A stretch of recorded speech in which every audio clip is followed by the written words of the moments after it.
요즘 제가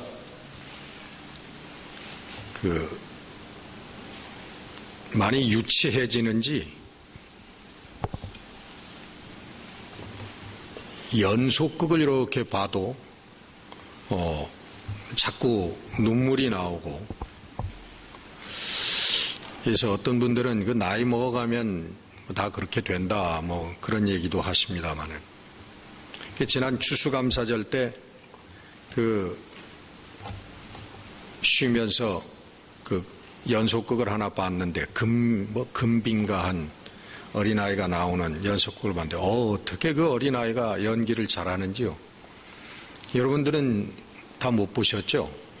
드라마 같은 건 안 보시니까 잘 모르시겠지만, 그냥 눈물을 감추고 막 그렇게 울다가 갑자기 그런 생각이 들어갔어요. 하나님도 우리들이 어려움을 당하고 고난을 당할 때 하나님도 우실까? 하나님도 이렇게 슬퍼하실까? 하는 그런 생각이 문득 들어갔습니다. 근데 사실은 이 문제가 굉장히 오래된 신학적인 명제입니다. 하나님께서 정말 희로애락의 감정을 가지고 계실까? 하나님은 우주의 법칙을 정하셨어요. 이 우주의 지구와 모든 우주의 현상들은 물리적인 법칙에 의해서 움직입니다. 그런데 하나님이 정해놓으신 법칙을 뚫고 하나님께서 특별히 어떤 개개인과 하나님께서 관계를 맺으실 수 있을까? 만약에 하나님께서 그런 우리 개개인과 관계를 맺으신다면 어떤 형식으로 하나님께서 관계를 맺으실까? 이런 문제들은 오래된 신학적인 명제입니다. 지금도 이런 거에 대해서 신학자들이 많은 얘기를 하고 있어요. 그러나 이걸 오늘 신학적으로 여러분께 설명 드릴 수 있는 시간은 아닙니다만은,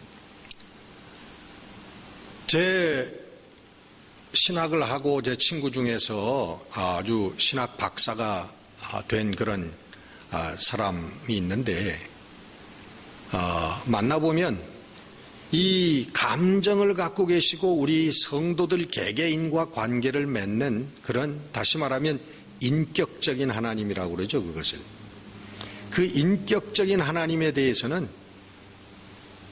말하지 말라고 그래요. 그 말도 못 꺼내게 해요. 그건 아주 유치한 개념이고 옛날 원시인들이 갖고 있었던 그런 그 감정이라고 그렇게 얘기를 치부해버리고 맙니다.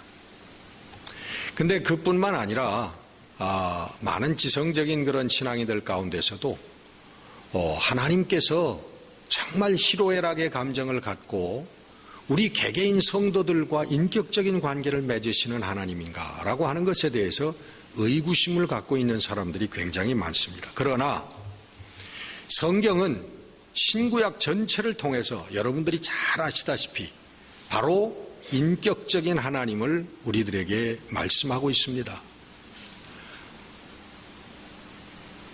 구약에서부터 창세기에서부터 하나님은 인격적인 하나님, 우리 인간과 대화하는 하나님으로 나타나십니다. 아담과 이브와 하나님은 대화하셨습니다. 서로 말씀하셨어요. 하나님께서 일방적으로 명령만 하시고 일방적인 계명만 지켜야 될 명령만 주신 게 아니라 하나님께서는 아담과 이브의 얘기를 들으셨어요. 아담이 선악과를 따먹고 숨었을 때에 하나님이 내가 어디 있느냐 부르셨습니다. 하나님이 제가 여기 있습니다. 그리고 하나님 앞에 아담이 변명합니다. 내가 왜 그 선악과를 따먹느냐? 내가 먹지 말라고 한 그 선악과를 왜 따먹었느냐? 그 아담이 변명을 합니다. 하나님께서 내게 주신 저 여자가 먹으라고 해서 내가 먹었습니다. 또 이브에게 묻습니다. 내가 왜 그 선악과를 따먹고 아담에게 주었느냐? 그랬더니 저 뱀이 그렇게 하라고 그래서 그랬습니다. 하나님 그 변명을 다 듣습니다. 하나님 대화하시는 하나님, 우리의 의견도 물으시고 우리의 의문도 대답하시고 들어주시고 그런 하나님이에요. 하나님께서 아담과 이브를 에덴 동산에서 내보내시면서 저희들에게 또 짐승을 잡아서 가죽옷을 해 입히시는, 아마 다들 어린 양이라고 그러죠. 그런 또 인정 많으신 할아버지 같은 그런 또 하나님의 모습도 있어요. 그러면서 범죄한 저희들에게, 뱀에게 이후에 여자의 자손이 일어나서 내 머리를 상하게 할 거라 하는 그 예수 그리스도 어떤 사선의 구원의 역사도 창세기에서 이미 말씀을 하십니다. 출애굽기, 신명기 여러 구약 성경들을 통해서 하나님은 감정을 갖고 계시다라고 하는 것을 표현합니다. 여러분 잘 아시죠? 십계명을 주실 때 하나님께서는 나는 질투하는 하나님이다. 질투라는 단어가 많이 구약에 나옵니다. 또 하나님은 후회하시는 하나님이에요. 사무엘상에 보면 하나님께서 내가 다윗을 왕으로 세운 것을 후회한다. 하나님이 후회하신다고 말씀을 하세요. 또 하나님은 돌이키시는 하나님이에요. 무엇을 결정하셨다가 철회하시고 돌이키신단 말이에요. 바꾸시는 하나님이에요. 출애굽기 32장에 보면 여호와께서 뜻을 돌이키사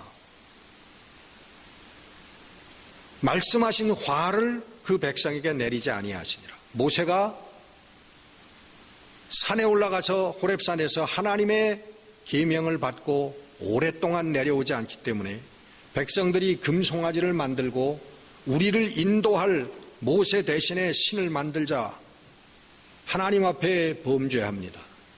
그럴 때 하나님께서 이 백성들을 다 멸절하리라고 말씀하십니다. 근데 모세가 그 앞에 하나님 앞에 엎드려 간구하니까 하나님께서 그 뜻을 돌이키사 그 백성들에게 화를 내리고 백성들을 다 멸절시키려고 하셨던 하나님의 뜻을 돌이키셨다. 또 사사기 2장에 보면 백성들이 하나님께 슬피 울며 부르짖음으로 여호와께서 뜻을 돌이키셨다. 그런 말씀이 나와요.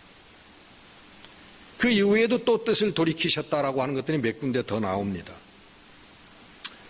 하나님께서는 측은한 마음도 갖고 계시고 하나님께서는 우리 인생들과 대화하시고 그의 뜻을 들으시고 의견도 들으시고 하나님의 말씀도 하시는 하나님, 또 엄격한 법을 정하셨다가 또 후회하시는 하나님, 사람을 세우셨다가도 그가 방종한 길로 나갈 때, 교만한 길로 나갈 때 하나님께서 후회하셨다 하시는 후회하시는 하나님, 백성들의 범죄함에 하나님께서 화를 진멸하실 그런 뜻을 세우셨다가도 그 뜻을 돌이키시는 하나님. 그것은 우리 구약 전체를 통해서 하나님께서 어떤 감정을 갖고 계시는, 다시 말하면 인격적인 그런 하나님이다라고 하는 것을 오늘 우리들에게 보여주고 있습니다.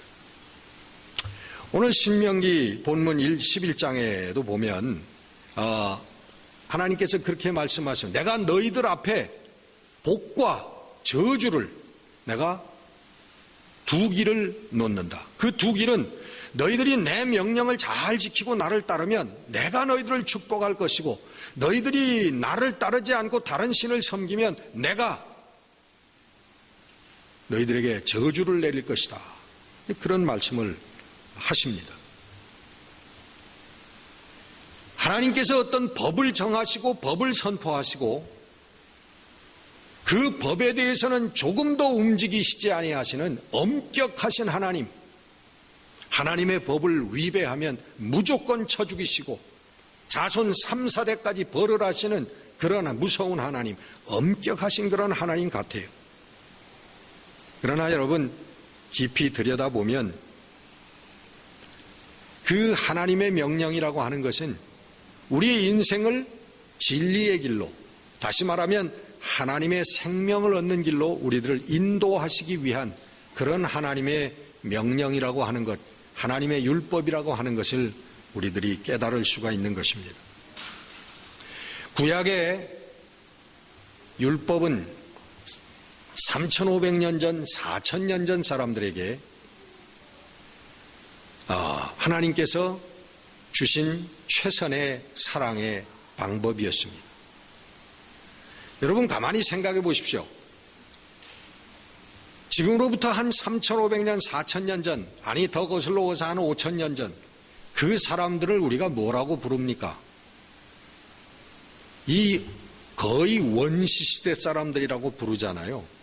우리가 지금 박물관에 가보면 300년, 400년, 500년 전 사람들의 삶을, 그 생활 양식을 보면 오늘 우리들과는 너무나 다른 그런 그 삶을 살았던 사람들이라고 하는 것을 우리가 깨달을 수가 있습니다. 우리의 의복이나 겉으로 나타나는 그런 삶의 양식뿐만 아니라 저희들의 사고 역시도 오늘 우리의 미칠 수 없는 그런 사고의 삶을 살았던 사람들이에요. 무려 3,500년, 4,000년 전 사람들을 생각하면 오늘 우리들이 보고 느끼고 우리들이 사고하는 그런 것과는 비교할 수 없는 그런 사람들이라고 하는 것을 우리가 그런 차원이라고 하는 것을 느낄 수밖에 없습니다. 오늘 우리 한국이 여러분 지금 굉장히 소용돌이 속에 있지 않습니까? 그러나 그것을 보면서 여러분 뭘 느끼세요? 아직도 많은 사람들이 오늘 우리나라에 정말 참된 민주주의가 정착하기 위해서 겪는 고통이라고 보는 것, 과정이라고 보는 것입니다. 이건 어떤 그 박근혜라고 하는 한 사람의 문제가 아니고 어떤 최순실이라고 하는 어떤 한 사람의 문제만이 아니라 이거는 어떤 전체적인 우리 국민의 의식 수준을 반영하는 것이고 정치 수준을 반영하는 것입니다. 이것이 하루아침에 지금 국민들이 봉기했다고 해서 하루아침에 우리나라가 민주주의가 정착되느냐? 그렇지 않습니다. 또 앞으로도 정권이 바뀌어도 또 다른 문제들이, 또 유치한 문제들이 나타날 것입니다. 이런 것들이 반복되어지면서 수십 년, 수백 년을 거쳐가야 정말 참다운 민주주의가 정착된다는 것입니다.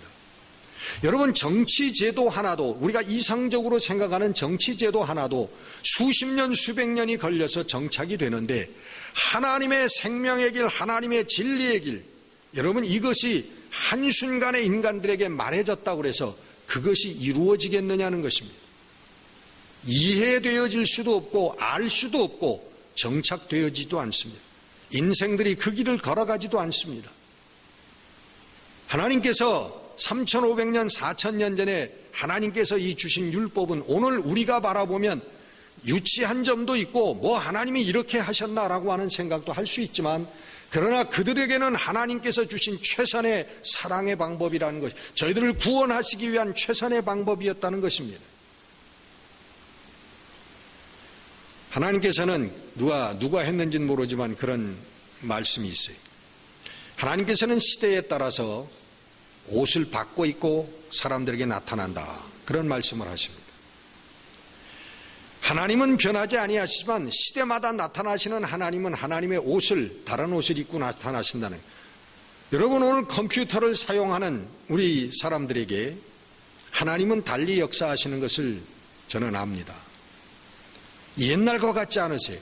여러분, 하나님뿐만 아니에요. 성령뿐만 아니라 사탄도 그래요. 사탄도 옛날에 머리 풀어 헤치고 입에 칼 물고 피를 흘리면서 나타났다면 요즘엔 여러분 그렇게 안 나타납니다. 귀신도 그렇게 안 나타나요. 어떻게 나타날까요? 요즘 여러분 UFO가 귀신이에요. UFO가 나타나는 게 귀신이에요. 이렇게 여러분 첨단으로 여러분 나타납니다. UFO 얘기는 나중에 한번 하겠습니다만은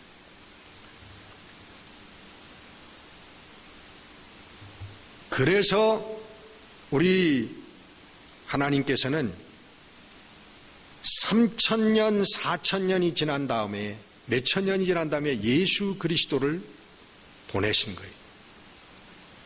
빨리 보내셔가지고 빨리 해결을 하셨으면 얼마나 좋겠습니까? 내 하나님께서는 몇천 년을 기다리시다가 예수 그리스도를 보내셨어요.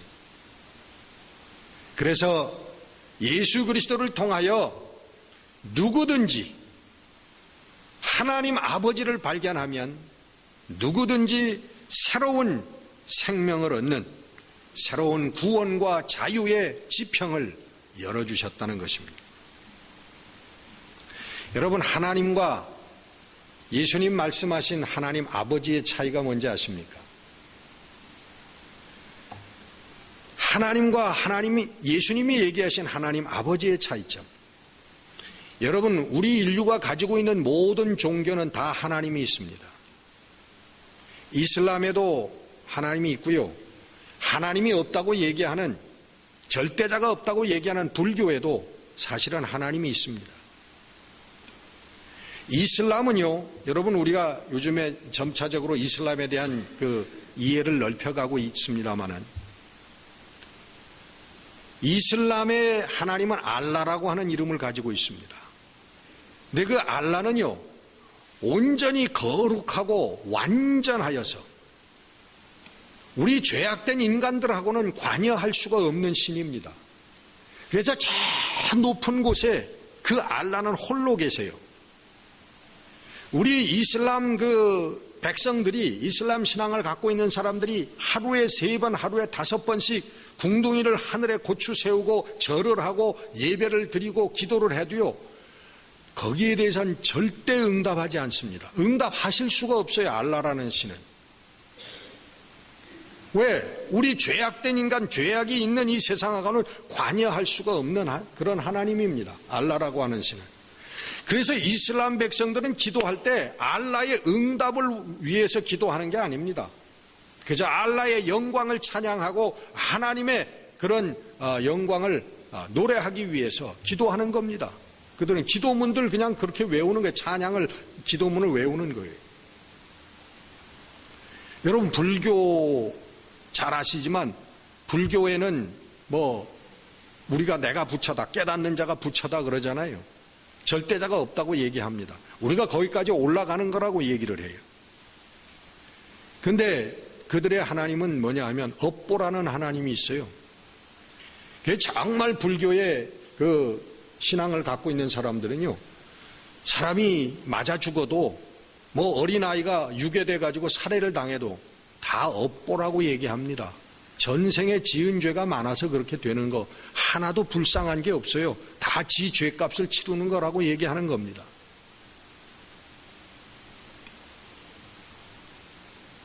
그러나 여러분, 그 하나님과 다른 게 예수님께서는 우리에게 하나님 아버지라고 하는 걸 가르쳐 주셨어요. 이 하나님 아버지 하나님은 예수님에게만 있는 것입니다. 예수님에게만 있는 것이. 물론 구약에도 몇 군데 나옵니다마는 구약에서는 그것을 하나님 앞에 경건치 못한 그런 걸로 벌벌 떨면서 돌려버리고 말았습니다. 이 하나님 아버지, 예수님께서 가르쳐 주신 하나님의 개념 아버지라고 하는 것은 우리들에게 가장 감정적이고 그리고 인격적인 하나님을 느낄 수 있게 해주시는 그러한 단어라고 하는 것입니다. 그래서 아예 예수님께서는 하나님의 이름을, 예수님을 따르는 사람들에게 아버지라고 가르쳐 주신 거예요. 너희는 하나님을 아버지라고 불러라 그랬어요. 구약의 백성들이 하나님을 여호와라고 부른 것처럼 예수님께서는 하나님의 이름 자체를 아예 하나님 아버지 하나님이라고 그렇게 우리들에게 가르쳐 주셨습니다. 그래서 예수님 이후에 신약 성경, 예수님 이후의 사도들, 초대교회 성도들 어느 누구도 입에 단 한 번도 여호와라고 하는 이름을 올리는 적이 없습니다. 여러분, 신약 성경에 여호와라고 하는 단어를 발견하신 분이 있다면 저는 당장 이 자리에서 내려가도록 하겠습니다. 신약 성경에 없어요. 예수님 이후에는 그 어느 누구도 하나님을 여호와라고 부른 사람이 없습니다. 우리 그리스도인들 중에서. 그러나 그 이후에 유일한 하나님을 여호와라고 부르는 백성들이 있었으니 그들이 대한민국 크리스찬들입니다. 나는 이해가 가질 않아요.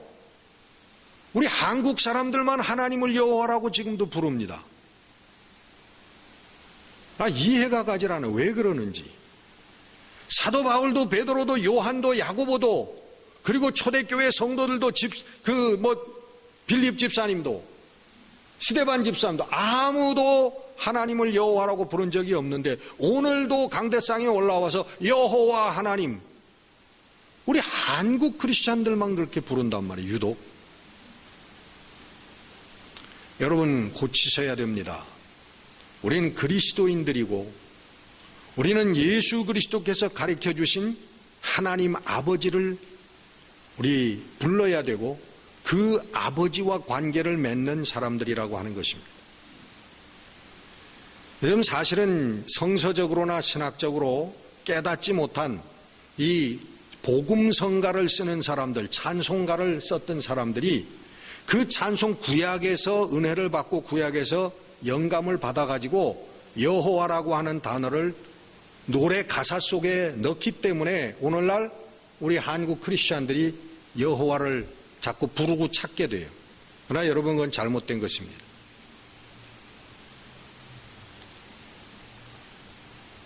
하나님 아버지, 아버지 하나님, 이것은 예수님께서 우리에게 가르쳐 주신 하나님을 가장 인격적으로 느끼고 인격적으로 관계를 맺을 수 있는 그러한 방법을, 그러한 하나님을 가르쳐 주신 거예요.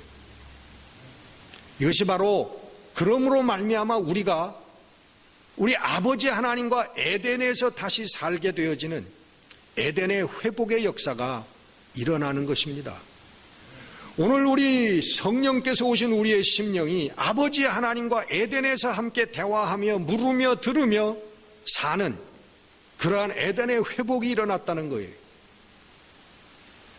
우리와 대화하시는 하나님, 그리고 하나님의 성령이 말씀하시고 대답하시고, 그래서 이제는 대제사장, 제사장, 사제 이런 것들이 다 필요가 없어졌다는 거예요. 필요가 없어졌다기보다는 그 구약의 펑션을 가지고 있는 게 아니라는 겁니다. 여기 서 있는 목사, 주일마다 예배를 인도하고 설교하는 목사도 여러분 제사장이 아닙니다. 사제가 아닙니다. 로만 가톨릭 교회에서는 지금도 사제를 사제라고 하고 교황이 죄를 사해주고 교황의 위임을 받은 사제들이 성도들의 죄를 사해준다고 하지만 아닙니다. 그럴 필요가 없어요. 우리는 직접 하나님을 향해서 아버지 부르면 하나님께서 우리들에게 대답하시는 거예요. 하나님께서, 예수님께서 이 길을 우리들에게 열어주셨다는 것입니다. 여러분, 하나님께서 감정을, 희로애락의 감정을 갖고 계시다고 하는 것, 이것이 여러분 우리들에게 복음인 것을 깨달으시기를 바랍니다. 그것도 여러분 우리의 상상을, 인간의 상상을 초월하는 그 하나님의 사랑으로 우리를 사랑하신다고 하는 이것이 여러분 가장 기본적인 복음이에요. 모든 복음이 여기에서부터 출발한다고 하는 것입니다. 여러분, 하나님의 위대하심, 그것은 하나님이 하나님 되심입니다. 그래서 우리 인생들은 하나님을 알 수가 없어요. 하나님은 하나님이시기 때문에. 그래서 하나님께서 하나님을 알 수 있는 길을, 하나님을 느낄 수 있는 길을, 하나님과 관계 맺을 수 있는 길을 열어주셨는데 그게 바로 아버지가 되시는, 나는 너희들의 아버지다, 너희들을 사랑하는 아버지다라고 예수님께, 우리 하나님께서 우리들에게 말씀하고 계시는 거예요. 여러분, 구약에 여러분 내 명령을 지키면, 신약에서도 마찬가지입니다만, 내 말을 지키면, 내 말 안에 거하면, 내 말대로 살면, 그러면 내가 너희들을 축복하리라, 너희와 함께 하리라. 이런 여러분 이 말씀들이 여러분 이 축복의 말씀들이 뭡니까 여러분? 이걸 뒤집어 놓고 보면 여러분 가만히 생각해 보세요. 이 말씀들은 뒤집어 놓고 보면 그렇게 행하지 못하고 지키지 못하여도 내가 너희들을 사랑할 수밖에 없다라고 하는 메시지인 것을 여러분 깨달으실 수가 있어요. 왜냐? 여러분 구약에서부터 하나님께서 이 명령을 주셨는데 이스라엘 백성들이 그 명령을 지키고 살았습니까? 그 명령대로 살았냐고요? 오늘 구원받은 우리들에게 하나님께서 사랑의 계명을 주시고 모든 화평화의 계명을 주시고 하지만 여러분 우리가 그렇게 살았습니까? 못 살았어요. 이스라엘 백성들도 그렇게 못 살았고 구원받았다고 하는 우리들도 그렇게 못 살았다 그런 말이에요. 그런데 하나님 지금도 우리를 사랑하시잖아요. 지금도 하나님 우리와 함께 하시잖아요. 이게 여러분 하나님의 위대하심이 성경 속에서 우리가 발견하는 하나님이 하나님 되심이에요. 우리 인간이라면 5천년을 참으시겠어요? 아니 5년 5일도 못 참아요. 5시간도 못 참아요. 우리는.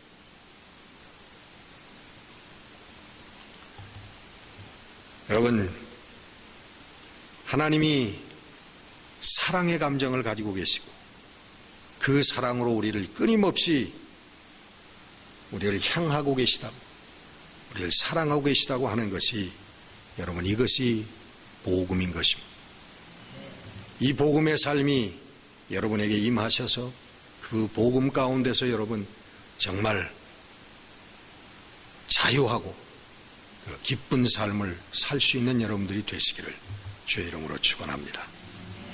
기도하겠습니다.